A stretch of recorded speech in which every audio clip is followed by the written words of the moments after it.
Welcome back, Poggers, to yet another episode of the Pog State. We are really at the business end now, and I'm joined by, of course, Valdes, Wolf, and Chronicler in order to break down everything that's happened. We will go over our predictions, but also I think we want to make this episode a little bit more about what the LCK has become now and what it began as at the beginning of the season, and potentially also at the beginning of the year, because there have been some ridiculous changes. But first, I'd like to introduce you to the Pog State's first sponsor, the LCK! Bring it back.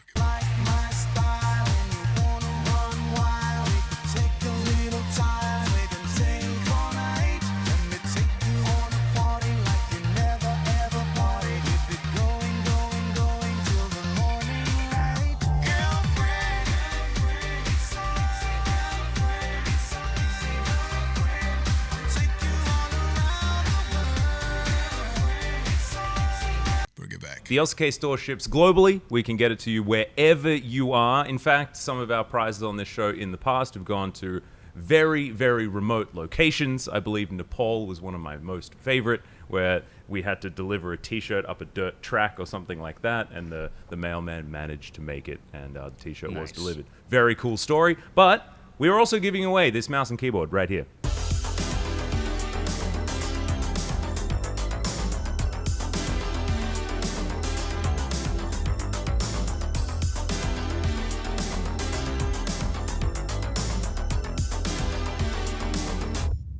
So if you guys need a mouse and keyboard, and it makes playing League of Legends much easier if you have a mouse and a keyboard. So I assume that your League of Legends experience will go up 100% if you do manage to win this, assuming you don't already have a mouse and keyboard. Added bonus has it's been touched by all forecasters of the LCK. Whoa! Added bonus. Or added negative, depending on who you are, I guess. I don't know. Yeah. We can wash it upon request. If you'd like to. But yes, of course, we will be shipping one of these out. And of course, if you guys are interested in any of the LCK merch, be it the shorts, the t-shirt, the sliders, or thongs, or tumbler or mugs or anything like that, I'm sure you've seen some of this stuff advertised on the LCK already. Feel free to hop over to the store. The link should be in the description below. But that is enough advertising for the company that we work for that is not actually a sponsor, so we still need those sponsors. So just let us know. Doritos, if you're out there, please. I'm still waiting for the time. Some Mountain Dew, please. Yeah, and it needs to be like global Doritos as well, so that we get like the American stuff, which is like the goods. Just the best. Anyway, let's get into some LCK, as I'm trying to stall because all of us did pretty horribly in our predictions. Some of them went okay, and others definitely did not.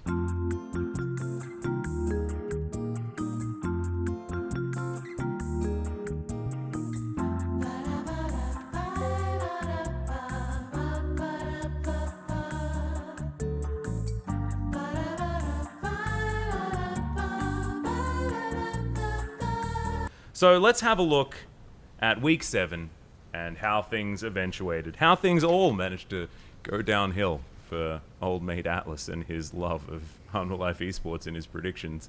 I think you and I, Wolf, are probably the ones that have very distinct ideas about what went wrong. Yeah, my predictions were very R-rated, and by R I mean R for Rolster.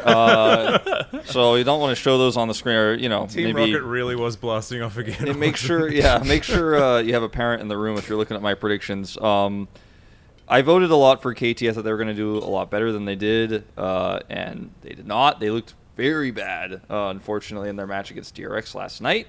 It's definitely a big standout one. So KT, I don't think are making playoffs. I had them making it through, and big regrets in terms of my predictions of putting them much higher than they actually were.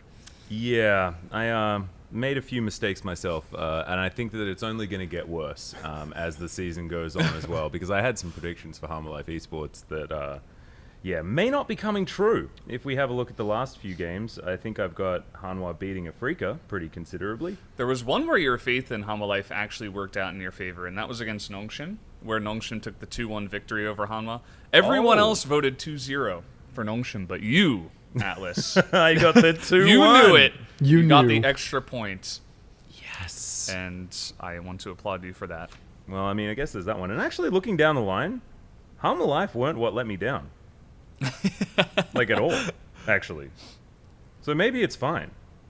Maybe this is how it was all supposed to go. Maybe I didn't actually have that much faith. I feel like for in the now end it anyway. hasn't, but it certainly will. Yeah, my Hanwha love should turn around. How about you gentlemen on the other side? I took how a did lot we of go? gambles. Yeah, we and, noticed and, that. and I do think that the spirit of those gambles paid off, but the actual gambles did, which is a good lesson, you know.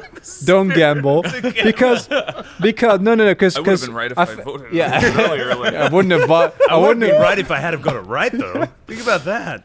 The spirit, looking at my looking at my predict. That was like.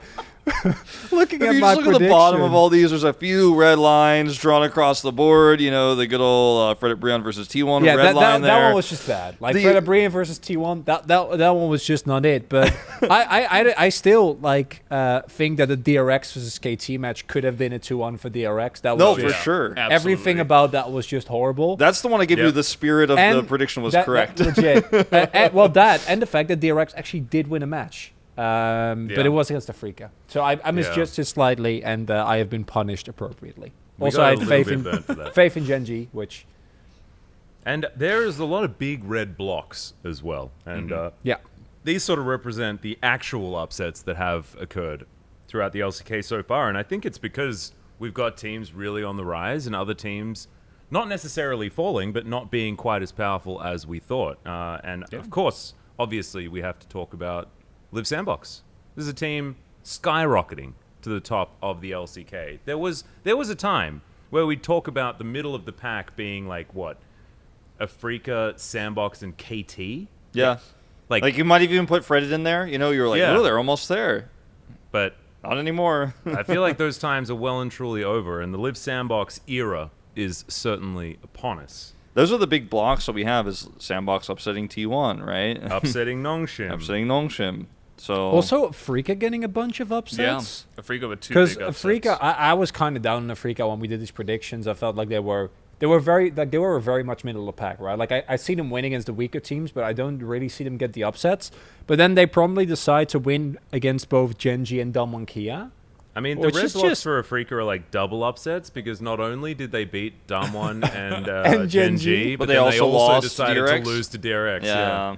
It's all Africa's fault. We would have been totally fine, actually, all of us with our predictions. If Maybe they didn't got frustrated. just make no sense. They got frustrated. They got frustrated at us for making these predictions against them, and they're like, oh, screw these guys. We'll ruin their pick'ems by losing to DRX and beating everyone else. The only thing that makes complete sense now is for them to 2-0 Nongshim tonight.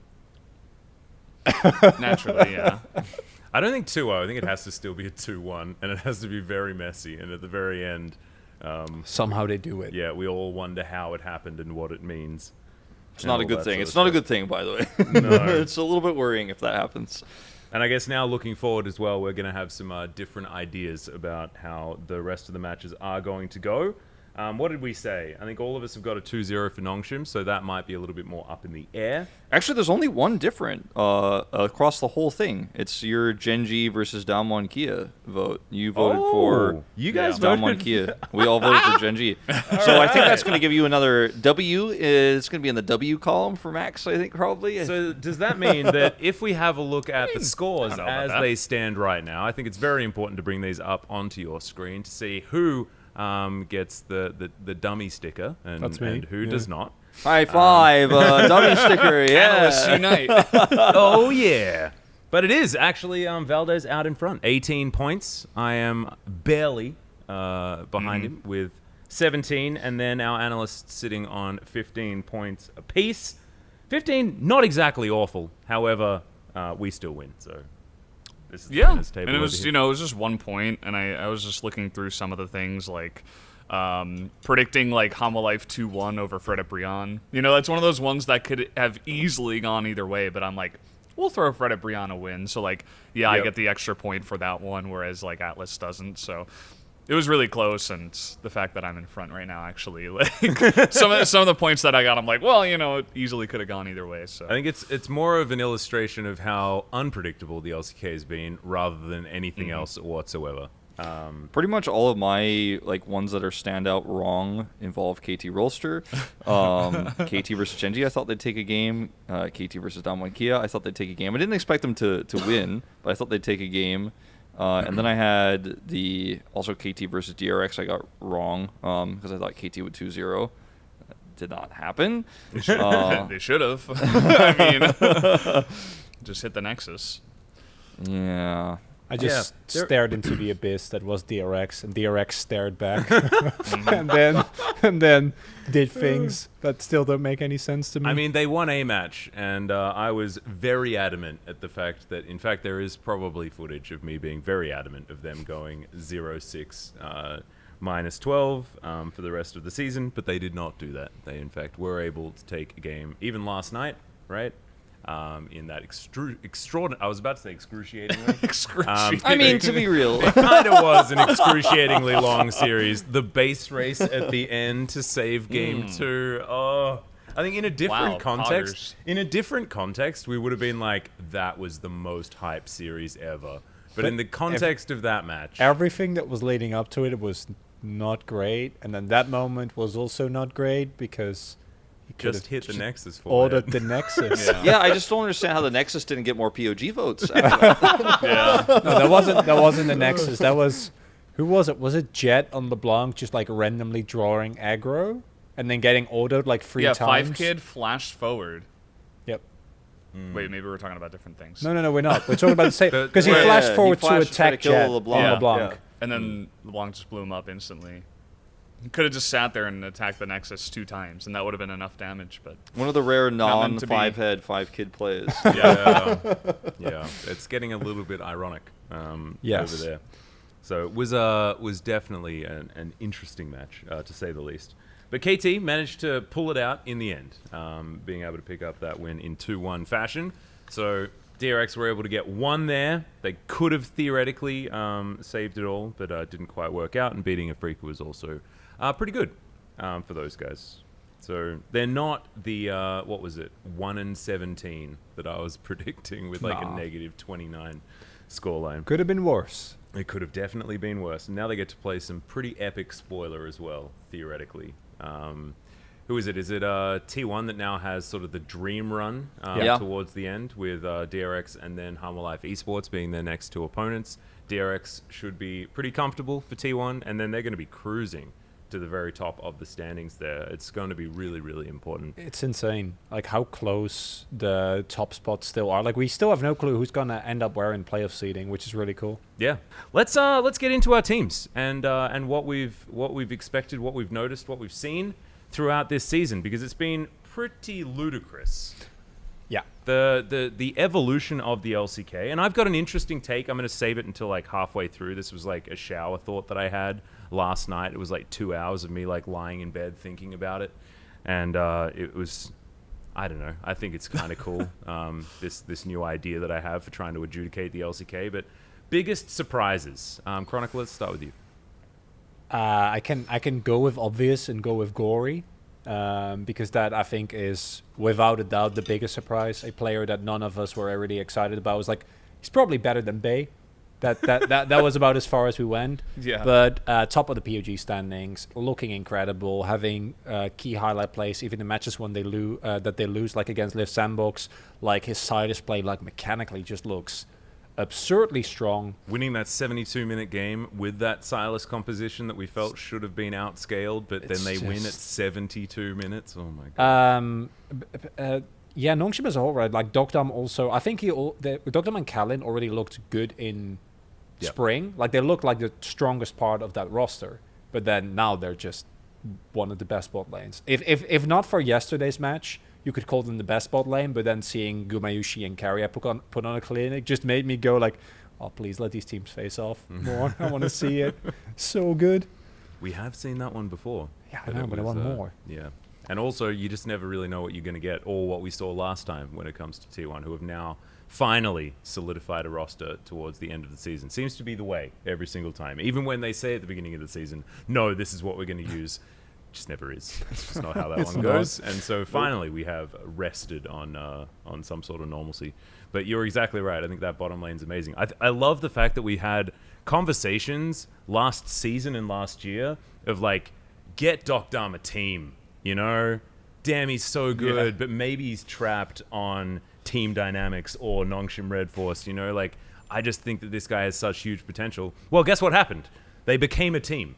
And and now it just looks super good. I know that Wolf, you were super high on Nongshim at the beginning of the year as well. I really was just after Kespa Cup results, and I saw the potential. I really liked Peanut coming back. But I've also been very adamant that I was really worried about Bay as a player. Didn't think he was LCK ready. He choked a lot, was very emotional. I think Gory filled that slot. The biggest crazy thing that happened, I think, for me this season, I think all four of us are going to agree, was that we saw Sandbox choke at the end of spring, and then at the beginning of the season, we were like, there's so much potential here still, but the beginning wasn't a strong start for them. So I think everybody kind of thought, well, Sandbox will probably get in at the last spot of playoffs maybe at best, and they'll probably drop out in the first round. I think that was everyone's kind of general idea.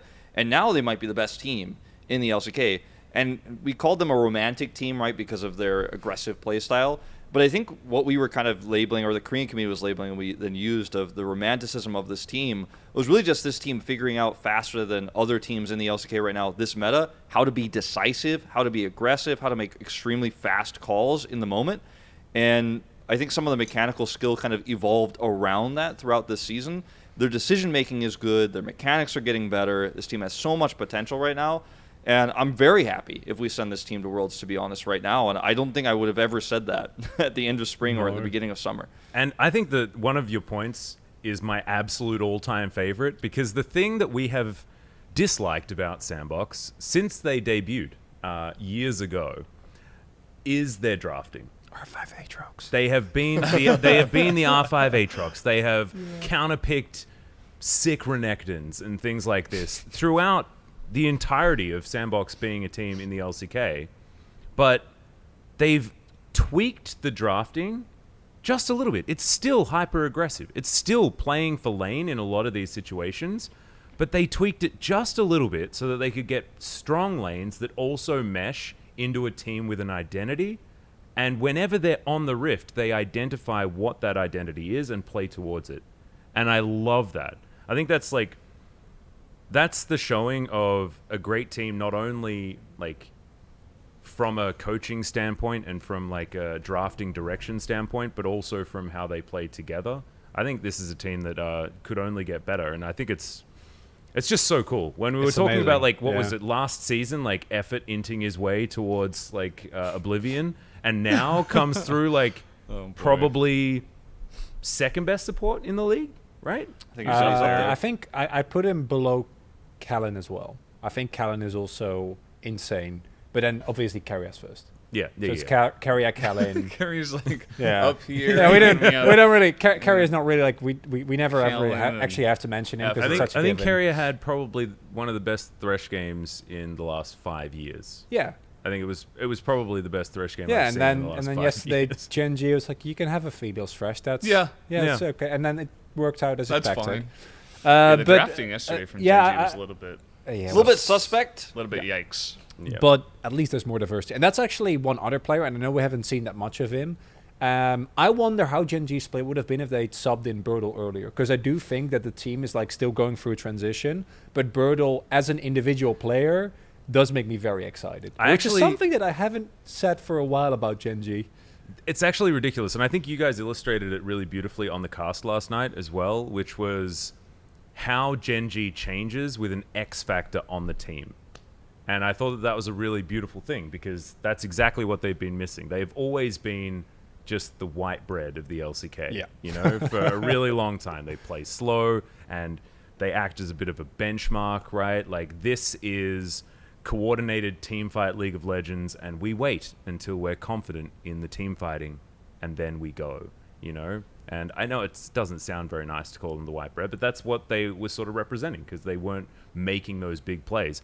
Burdol just does it, man. And do you know what's awesome as well? Yeah. Like, it was 30 minutes after that series was over, and I'm like scrolling through YouTube, like looking for videos or whatever, and I see this like random YouTube channel that's like, best Aurelia in the world destroys the LCK, and like the ultimate clickbait title. I'm like, wait, is that really Burdol? Like, damn, dude, like already straight up there in like what is second series in the LCK or something like that, second or third. Like he's 17. Like it's actually insane. It's hard to get a permaban in your first 2 series as a player. Like, I don't know many other players that can say they've done that, right? Because I think everybody watches that series now and they're like, well, he's just not allowed to play Aurelia ever again. Like, nobody should ever give him Aurelia, I think. And the only other thing we've seen was Jace, and he was pretty good on that after being camped for 15 minutes, right? And he was able to do a lot with that pick. So this is actually a huge boon going in. And Rascal was an awesome player as a top laner, but like Burdol, he just offers a little bit more, and he's more of an X Factor. He reminds me of Nuggery, kind of, with that X Factor. A little bit different, a little bit more aggressive, and a little bit more of a playmaker, but like it's hard not to get excited about somebody like this. It's also sorry, I was just gonna say, like, just real quick, that I think that the difference between Noggery and Burdol is that Burdol makes the huge plays a little bit more. Noggery has way more prowess when it comes to just smashing a lane, you know, and just having like his laning mechanics and understanding of how to manipulate waves over and over again and just suffocate your opponent out were beautiful. Burdol, though, like, it's almost flashier because he just goes for everything. Like, he sees these angles that I think only a 17-year-old would see, you know? Yeah, and it's a stark contrast as well to a player like Karis, who a lot of people will still agree that he's a very interesting prospect, now currently playing for Gen.G in Challengers, because he had a debut and it was very mid-lane. Yeah. Like, and this is fine, because a player can still have a lot of problems. That was a pretty, I think it was a pretty high-stakes series that he was like kind of randomly, it felt, slotted into, and then he didn't really perform. So to see Burdol come in like that in what is a very important series, I mean, like, already played one, but it would not be weird to have seen subbed out for a match against a team like T1. Yeah. Then smashing it like that, the only thing that could have made that better is if we had Zeus as well, because those two are like...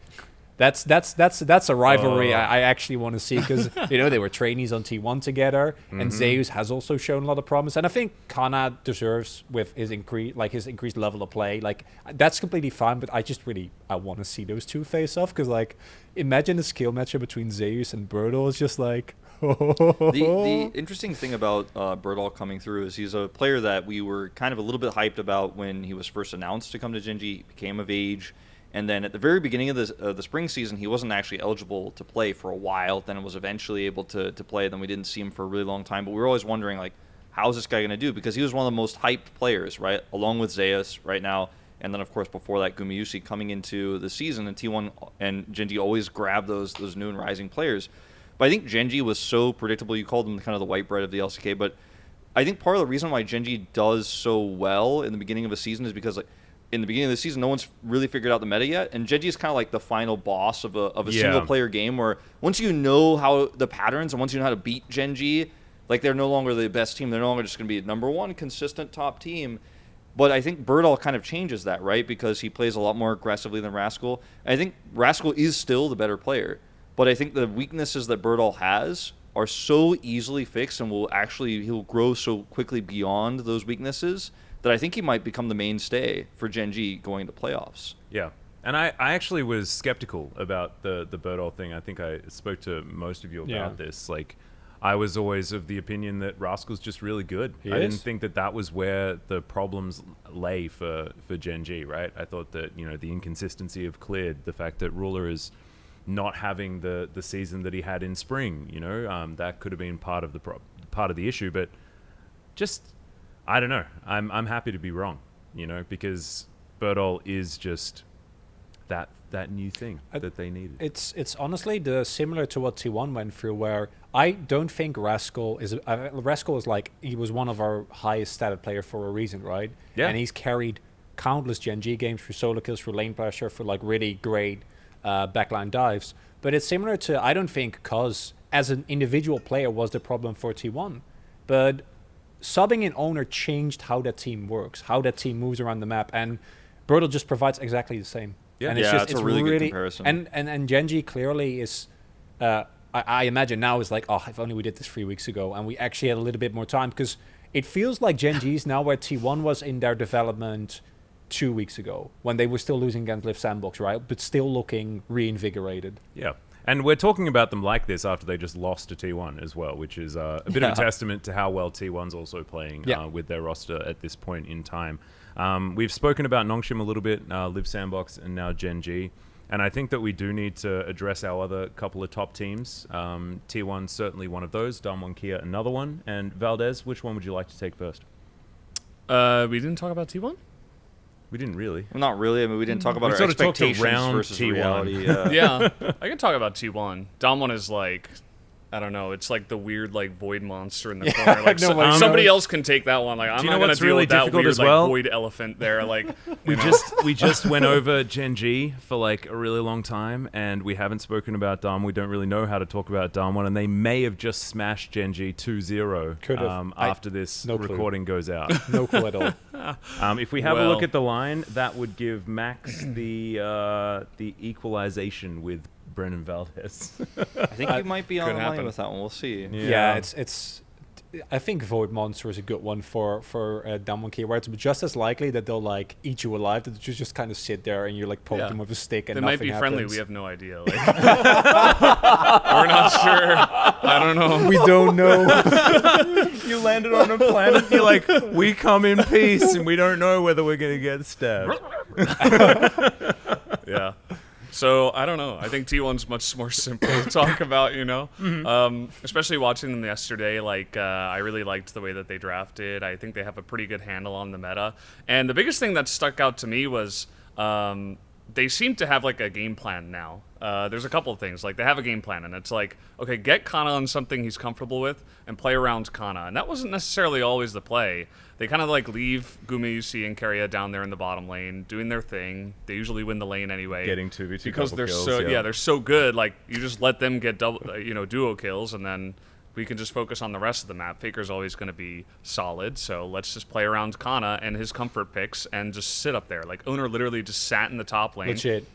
For 10 minutes, like just roaming around it, like he was orbiting the top lane like some kind of planet or moon or whatever. And that's really cool. The other thing that really impressed me from T1 yesterday was they're so decisive now. It's like, okay, they're going for the dragon. We're just going to push mid, and we're just going to get like a couple of turrets because it's just a Cloud Drake, like the third Drake of the game, and we don't need to worry about that. They're like really playing as a team right now, and it's the perfect timing because it's right before playoffs. They're really ramping up when it matters most. Their macro is so good right now. It's like it's insanely standout how quickly with Owner, as you were kind of pointing out, he's upped the tempo for their gameplay so much. And then Faker is just highly picking Twisted Fate in first rotation on red side, blind, because he could just use Destiny to actually rotate with his team, get Kana fed, control the macro. It's insane how much this team has changed in just a few weeks. Like, it's absolutely insane. I look at T1 as like a few weeks ago, I'm thinking, well, they're looking better with Owner, but who knows? Now I'm like, this team could win the whole thing. And it's just like last season where you're suddenly like, this team could do the whole thing. Like, this could actually be it. And now we're saying that about, what, 5 teams now? Yeah, it's 6 maybe? It's like, too much. Awesome. Because another thing that stood out to me is that T1 more so, and you already lampshaded with like the good macros, like the flexibility of Keria, their willingness to give an R5 counter pick to their support, and then just pick like Tristana and Karma. It's just like that lane, especially with the vision control that they had, because Owner's like, I'll start off bot, get some vision, and then goodbye for the next 5 minutes. You guys just they push to play it at like 3 minutes in, and like they keep finding these creative ways to punish in draft, and it's similar to what made Damwon so good last year, where it's like don't know what they're going to throw at you, but somehow it feels like no matter what side you're on in the draft, they always find free counter lanes, and then you're always pushed in, and Owner can just do whatever he wants on the map, and you just every play you go for is high risk. It's incredible, and they didn't look like this at all. No, it feels like the plan has come together finally, and maybe it's time for me to unveil what my shower thought was, what my theory was. It's that Harma Life Esports are the official benchmark of the LCK, and it's great. Always have been. Because they literally always have been. Yeah. They've been the 6th place gatekeepers generally when we had 5 teams that headed towards the playoffs. But also, if we look back at Spring, they did extraordinarily well, right? Their top side of the map, still struggling a little bit, but they leveraged the star power of Chovy and Deft. Vista also stepped up, I think, in Spring a little bit more maybe than he has here in the summer split. and Hummer Life Esports did very, very well. They also had a lot of ideas in draft that you saw why they'd go for it. I think their match quite recently, where Mid-orn. they put Chovy on the mid-orn. Like, in the past, that could have been a genius move, right? In the past, that could have worked when Reminds they me had of Faker Doran in the Tarek. top lane. If they had Doran in the top lane playing his cannon, then maybe you can actually lean on him to carry. But it's not how it works anymore. And there are teams that are able to do that, right? Like, able to flex the draft to a point where they've outthought you and figured out a better way of winning. But it's not Harmer Life Esports anymore. They're not the team that's actually able or capable of throwing those curveballs, because the teams around them have leveled up so much in ways that Harmer Life have always tried to be good. Like, the other example that I had was, you guys were talking about Faker's TF. Chovy's tried to make that pick work over and over again, and yes, he gets ahead by like 3,000 gold or something like that, but he doesn't have that macro carry potential in the game sense that Faker has. Yeah, he doesn't. Over like extraordinary amounts of years of playing Twisted It's Fate insane, and yeah. just solo winning games by not winning team fights. That's not how Twisted Fate wins the game. He's the best 1-3-1 champion in the game. Empowering his teammates. And yeah, you empower your teammates and you rip apart the map and just install gold in the rest of your team, right? By opening things up and making sure that you put your opponent into impossible decisions. Yeah, He Chovy- also just about his kit, like, he gets the extra golds, right? So he's able to hit Everfrost and Rapid Fire Cannon extremely quickly, especially if you're farming really well. And then that just opens so much pressure for picks in the mid game when you're really trying to fight around dragons. So like, it's 1-3-1, but also it's like insane pick potential once you get those two items. And if you're a great macro player, it's insane what you can do with that champion. Yeah. It's also, and we saw T1 do this multiple times yesterday. One thing that you can do with the Twist of Fate is just press it to see where everyone of the enemy team is. But a move that T1 can now make, and I think that, for example, Nongshim also has like a similar sense with Peanut, like the kind of, we can go in here, right? Like, we're seeing weakness. Actually knowing how to utilize that information previously was not available for T1. Like, they'd see where everyone was on the map, and then they'd like just kind of sit there. Yeah. And now it's like, as you pointed out, it's like 5 people down the mid lane, get those 2 turrets, and it's really fun to watch. It's really, really cool. I want to go back to the Hana Life argument, because I think a lot of us thought some of the issues they had in spring, where they almost, were able to be a really good team, like they were almost able to maybe, be top 4 going to the finals. I mean, they were 4. Yeah, they were 4, but like, at were the end. they really a top 4 team? Like, Well, I mean, looking back now. at the standings, yes, but like, if you look at the other 3 teams that were up there with them, they were like, there was a big divide, right? Yeah, between them. They were the 4th, unable to be invited into the 3-man party. Yeah, so like, it's like they were hanging out with the other 3, but the other 3 were like, I wish this guy would go home. Didn't Hama ended over T1, right? Like, they actually I think they ended were third in yeah, the Hama was actually third. T1 ended as 4th. third in the regular season. Oh, that would make sense. That's why T1 has 30 points and Yeah. not more. Yeah. But what I was going to say is that I think we all kind of were wrong in that we believed that some of the issues they had around the top side of the map would just be solved with time. Yeah. But actually they were not, right? They put Arthur and Johan in kind of a roulette for a while, and then they sent Willer in, and then he hasn't really been a huge improvement. He's been a slight improvement. They chose Morgan over Dudu, and you could see some glimpses of Morgan being very strong, just like we saw in spring. But Kesman has tried his best to try to figure out how to get Chovy's insane CS advantage around the map, but Chovy hasn't been able to break through that. I think it's a mental barrier Chovy has himself that he has to pass through, going back to what you were saying. But I think it might be time, because Hana Life Esports is a very, very wealthy organization. I think it might be time to actually just do what they did best before this season and buy a top laner, buy a top jungler, like, because they clearly can't take these newer players and actually utilize their potential as well. It might be time to just have 5-star players on the roster, go into the next year being like, okay, this is just the money roster. Because right now I'm like, I just don't feel it. Like, I wanted to KT as trust, well. but I wanted to trust, and they disappointed all of us. 2018 KT. Are you bringing that? I feel like every episode. Oh, They're God. back again. I get re-sad. It's like 2018 KT and then 2019 SKT or T1. Yeah. Yeah. The super team Well, factor. we've also completely ignored Afrika, which is like Afrika is. So I wanted weird. to on purpose. Yeah, actually. kind of. Me too. Afrika, it's like 'cause I think Damwon is very interesting to talk about because they're weird, and Afrika are like they've taken like they are just very clearly the last in place playoffs team. I think they're definitely not worse than that, but even with their wins, can you really say they're better than that? I don't think They so. lost to DRX. Well, yeah, but they also but like that's the whole point. Like after Yeah. they won 2 series where we thought they were like not favored, right? So it's just like makes no sense. I don't know. Keen's insane. Lahans has really good games, but the rest of the team, Leo is there, which I don't think is a bad thing. But like he doesn't. If win you Fly games. gets Oriana, they win. That shouldn't be the only. That's It's not the win problem, condition right? you want. Yeah, Seems like a bannable win condition. And yeah, that's they're. Yeah. I don't get them. I don't get it either. I think it's going to be very interesting waiting for Hanwha versus Afrika because there is. Who knows? I mean, Hanwha is still fighting for that last spot. It's going to be between those two teams. So dumb one. Yeah, let's do it. Let's address it. I'm scared. Okay, So, can I start? I'll start because the thing that I was really impressed with about Damwon in their last match was the fact that they were able to rely on their bottom lane again. The really cool thing that I saw was a return to weak side Ghost, who was extraordinarily good at playing defensively but still keeping up. I think he demonstrated in that series how Ashe can actually be utilized effectively.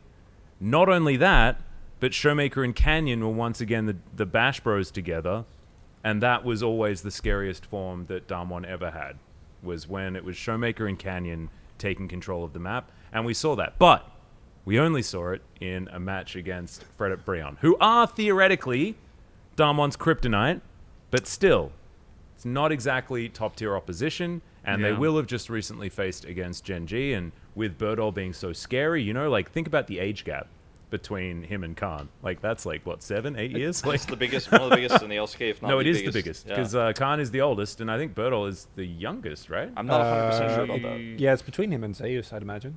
Yeah. One of the two. I think the youngest player in like the entire we have Bulldog is a freak at Challengers mid. He just turned 16 like 2 weeks ago. Yeah, like, a no, couple but of weeks I'm ago. talking like in the LCK, yeah, it's right? like- Because like he can't play until he's 17, You right? need to be 17. I want to believe as well that weak side, because I do think like obviously weak side Ghost, Ashe coming back, Jin getting buffed on 11-15, all these things are good developments for Damwon. But I still have no clue about the team. I think Showmaker is, to me, still one of the strongest mid laner, if not the strongest. But his team is so volatile. Even Canyon, that used to be like really such a consistent win condition in mid to late game team fights, no matter what he was on, has had those moments still. You can still see You saw it. that Lee Sin, right? Yeah, I did. Yeah, I did. But again, like that's Damwon Kia have had a very consistent trend of like just stomping the weaker teams. Yes, they Except lost, Fred Brian. except Fred Brian, but like as a whole, like also beating KT 2-0. Like to me, that doesn't really tell me anything yet.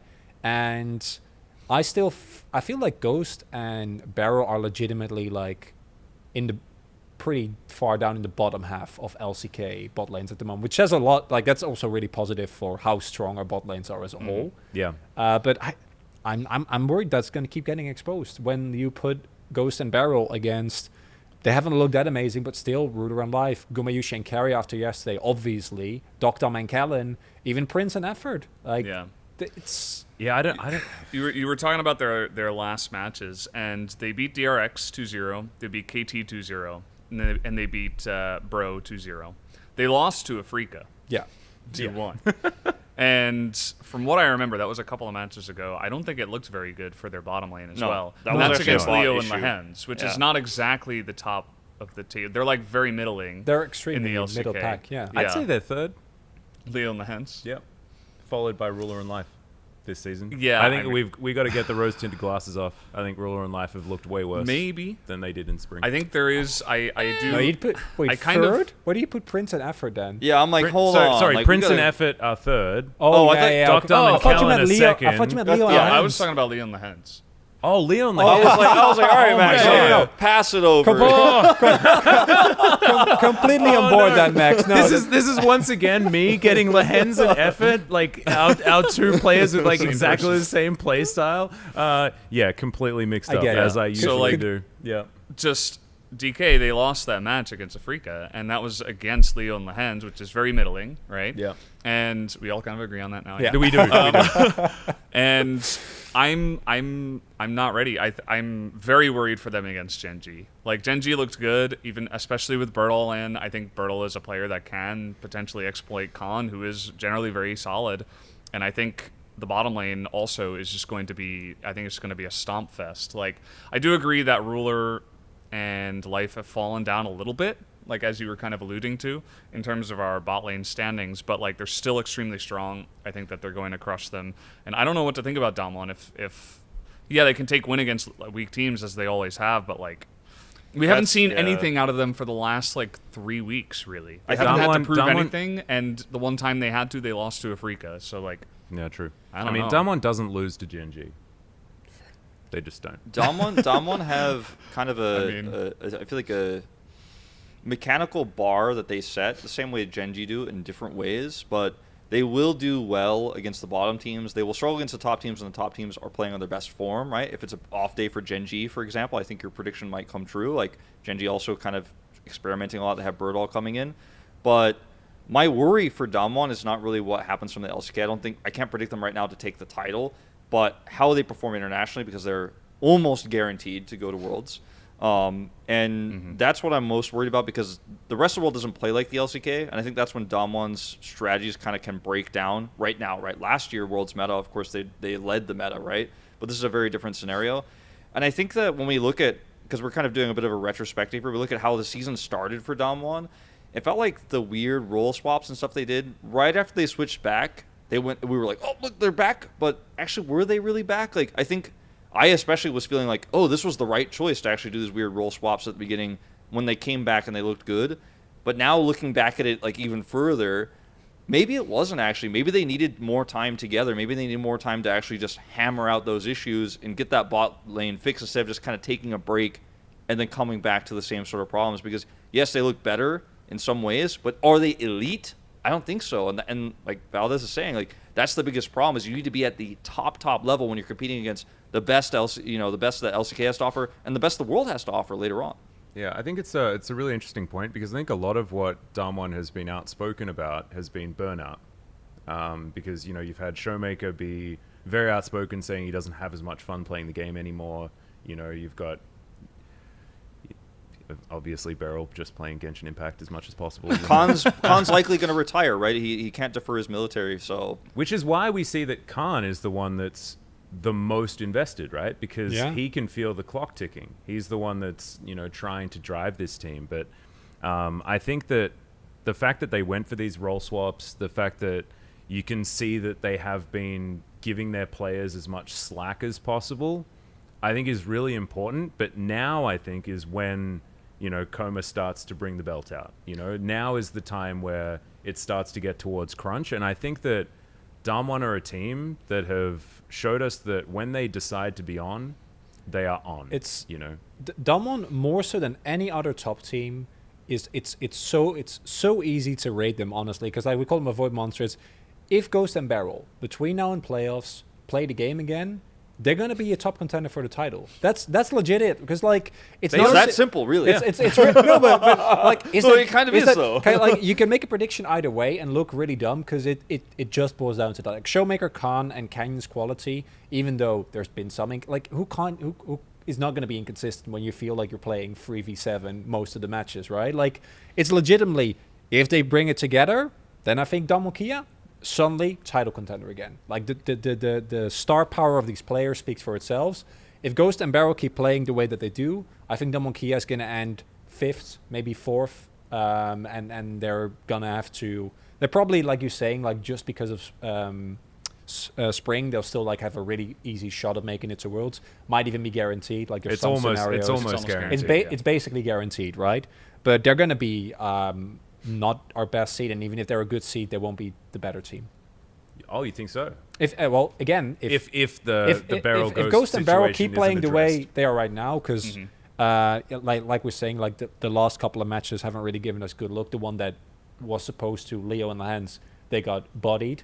So if they keep playing like this, I think they will be our worst seed going into Worlds. And if they fix it, then they might be a title contender for Worlds. Like who knows? Yeah, and I think that goes kind of back to what I was saying in that will they be like the weakest team that goes like in general? Maybe not necessarily, but in terms of what they will do at Worlds, because they're so exposed and everybody is watching. I think that they will potentially be the worst performing ones against the top teams outside of play-ins, right? When we actually get into the real world stage, if they do go to play-ins. Again, I don't have the numbers in front of me. But like, I think it's very unlikely that they don't qualify second place. Yeah, based on their points, right, and they're already qualified I'd for say so. playoffs. But like, I think that when you face off against the top LEC and LPL teams, like that's when you're gonna have problems. They already had problems at MSI. They were a little bit exposed before that, but now it's like extremely exposed. Everybody knows. I And mean, they still were one everyone game knew away everyone knew from at winning Worlds. MSI, by the way. Everyone knew this at Worlds 2020.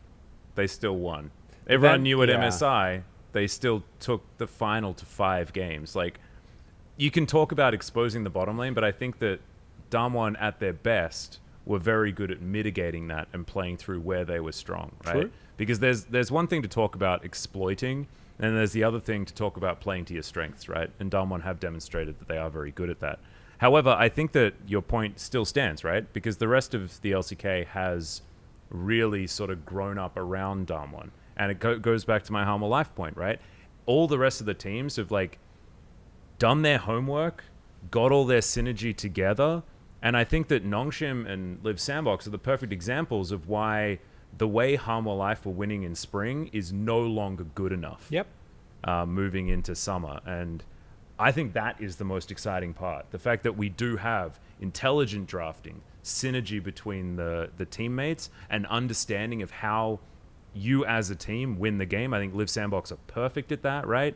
They still do have flexibility in the way that they draft, but it's always around getting advantages in the mid game, using that to slowly snowball to a victory. Like, just beautifully done every time. Kudos to Joker for being able to really communicate how he wants to win the game. Coach. Yeah, I mean, that guy is just turning nuts. this team into what it was. Like we were talking about before, like how they just, I don't know what happened to them at the end of spring, but they were like a shoe-in, and they had a really easy matchup, and they totally dropped the ball. It was insane. It was crazy. They Legit should have been in ran it. playoffs instead of Nongshim, right? They were looking to get that 6th spot, but they didn't because they totally whiffed. They bombed and then the big time. huge turnaround through the break and then into summer. Even at the beginning of summer, we were was- like, I don't know, you know. But then this huge turnaround is so crazy to see, and I think that all starts with the coaching. They're not choking, right? They're winning high stakes, really high pressure matches. They're on a win streak, which I think Joker said in an interview is like starting to stress him out a little bit because the longer the win streak goes, the pressure gets higher and higher, but the players are not messing it up, right? This time they seem confident, and that's why I mean I think this team is going to be a great team when it comes to Worlds if they make it, right? I think it's very important internationally looking into the LCK that, you know, everybody has their eyes on Damwon because they won 2020 and they were very much the quintessential like best LCK team, very obvious, and then they went to MSI. Everybody watches their performance and they're like, ooh, I don't know, like the LCK doesn't look that great, like Damwon looked really kind of like middling, I don't know, and they still, by the way, win it to 5 games in the finals. But for some reason that's like the overwhelming consensus nowadays is that the LCK is dropping in performance, and I think a lot of people look at DK and they're like, well, this team should be the best, but they're really struggling, and then all these like bottom teams are coming up to the top. But if you really look week to week, it's because all these bottom teams, such as like Nongshim, Live Sandbox, are totally revamping their style, really reaching new incredible heights. And also like T1 and Gen.G, the other 2 teams that are very obvious that everybody knows, they were struggling to find their way in the meta, and I think they're hitting their stride right now when it matters most. So I'm really excited for the LCK. I think it is that the LCK is leveling up towards Damwon, and Damwon are still trying to figure themselves out. But I think it's not that Damwon's regressed and the LCK is like, how is Live Sandbox the team that's winning? This is ridiculous. It's because they are playing so much closer towards their potential. Nongshim Red Force have realized that like if they play through Peanut in their bottom lane plus Gori is still a god, like Yep. Rich's laning phase doesn't matter. He plays Jace, goes 0-3, still Do hits whatever the he shot wants. glass. It doesn't matter. Because also, like, Rich is such a seasoned veteran, like, player in esports in doesn't high tell. intensity moments. He'll still make the huge play to win the game, even though he's 0-7 on Nah. You know, The one thing I want to Rich just stop 1v1ing. That's all because like he that's farm. that's literally it. Like if he stops 1v1ing, I think Nongshim is like if it's even higher, right? Because that's literally. I think it's fine. Like if you get camped, we've seen some players deal with that really well, but that is a very specific skill that I think takes a lot of kind of experience. Nogari or and just, Khan are the yeah, perfect Nogari. ones to research. Well, I mean, yeah. like even you see Zeus and Burdol, for example, read the map really well in their debuts, where they like are preemptively pulling away from turrets, etc. But Rich's strength has never been that. So just stop trying to 1v1, please, Rich. Just we know how good you're outside of laning phase. We know how much you can just. Take it easy. Hey, Kennen got buffed, so Yeah, he's fine. true. You know, if he's got his Kennen, his Na, or his Jace, like Yep. Jace is a team fighting champion when it comes to Rich. That guy just seems to make it work. Yeah. So His I'm Gragas too, to be honest. Hey, that's true. Yeah. Bring back the Greg. I'm ready. But it's just like Nongshim are a really exciting team. Live Sandbox with the fact that Summit's still a loose cannon, but that loose cannon is being used for good rather than It's a evil. Tristana situation. Yeah, no, it's T1 beautiful. are back. T1 are good. You Yeah. know, Yeah. I mean, it's No, pretty I scary. agree. It's really and you can make an argument for I think like I said and that's just because the gap between Afrika and the other teams is kind of what we expected the gap between Afrika and Sandbox to be, but Sandbox are definitely part of the top 5. You can make a case for any of those 5 teams to win playoffs right now, and you could have a good argument. Yeah. And I think that's awesome. That makes me really happy. Like that's a really good sign because I hadn't even thought about that, Max. But as you pointed out, like yeah, it's fun to set one team, but now we send 4, and we want all those 4 to be good. So Yeah. close playoffs is a really good And, look. and at the beginning of summer and at the end of round 1, I think even still we were kind of like, it's not going to be a good look to send 4. But now we really, I think things have changed so much that we really can be happy with it. Yeah. And even when we look back to 2020, right? Like DRX, even though that roster on paper looked so good, they'd never really come together team-wise. Like they got completely slaughtered in the LCK final in summer, things like that. Mm-hmm. And Gen.G as well were like, you know, it just wasn't really... We were super confident about Damwon and how they were going to perform, but our other seeds, we just didn't really have as much faith in them. No. But now moving in, And we're they like... still all made it out of groups. Yeah, Yeah. of course. Again, it's about Easy the quarters. standards, right? Like, Yeah. And the LCK, I think that we're allowed to have really high standards. Yeah. And I think that we're supposed to. I think the LPL are extraordinarily powerful, and they're only getting more and more powerful as the years go on. I wanna- We pride ourselves on excellence, right? I want to avoid the civil. I want a bracket in quarters where we like actually get the real down and dirty face-offs, right? Like We I don't need Rift Rivals back. That's all we I need. didn't because That's actually what we I don't need. want to see. That's I don't want to see true. like I don't know what the final matchup's going to be, but I don't want to see rematches of those. I want to see the best teams face off against each other. That was really it wouldn't have changed the outcome of the tournament. Obviously, like Damwon were always going to win that. Like it was kind of inevitable. But I would have loved to see DRX face off against top esports. Like Yeah. how cool would Yeah. that have been? You know, No, like that- Chovy. The fact that we taking- had like the Eastern separation. Yeah, that's in what I mean. Like in the Civil bracket, War, yeah. right? Like it was literally just a rerun of the playoff brackets with some EU teams introduced. Mm-hmm.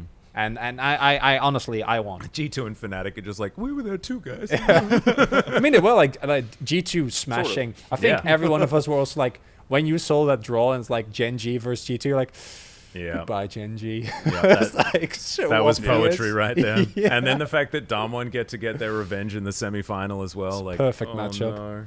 no. But as long as that happens, yeah, I expect our teams to do as well in groups as have done in the past few years. And I love that we're sending Peanut back to Worlds most likely as well, given the fact that Nongshim are looking so good. Yep. Because Yeah. even him on LGD, right? Like, I'm Damn. super high on Peanut right now. Me I think too. He's like, it's hard not to be, right? But his play is great, but like I think his leadership is the best. That's the main thing. It's I think like He is actually the general. Like, What? let's remove the umpty general tag and put it on Peanut, because that guy, he can lead His a comms team. prove it. Yeah, his comms prove it every time. Yep. It's insane. It's I think, yeah, if you want to criticize Peanut, you're looking at like micro things, like sometimes his positioning in team fights can be a little off, but it's But what so, about his positioning in the mid lane when he knows that Chovy's about to go for a 1v1? Like, the It's- dissection of it's- the map. Or his like, Italy oh. play. It's- Like, yeah. there's some Italy things where is it's so like, terrible. it's the crap. reads, and it's as we pointed out, like everyone in Nongshim is extremely vocal. Like it's Peanut. Like Peanut is the reason why we're able to have such a good mid game that we do. Not right? to So it's mention just- his top hat usage. I mean, we used to think that it was Best Showmaker emotes that had in the the best LCK. emotes, but I think it is Peanut. easy. Yeah. Yeah. Even Rich gets in there as well. Yeah. Sad B. Rich is the ultimate sad B. All right, so I think just to summarize where we're all feeling, and I think we're all feeling pretty similar about this, and it's the fact that the LCK not looking weaker, but we are having an uprising of teams that have figured themselves out, and now the way that Humble Life Esports were winning in spring doesn't work anymore. Extra coordination is king, macro is king, and we've got 5 teams that we can't choose between, and it's absolutely fantastic. Yeah, but that is about going to do it for us here on the POG State. Thank you so much for watching. Next week, the next episode, in a couple of weeks' time, we will be going into the MVP voting, all of the LCK awards that are going to be coming out. Will be a very interesting episode. I think that Gori's going to be getting some accolades during that one, but we'll see how things develop over the next week and a half or something like that. That one's going to be really fun. But that'll do it for this episode, and as always, stay classy.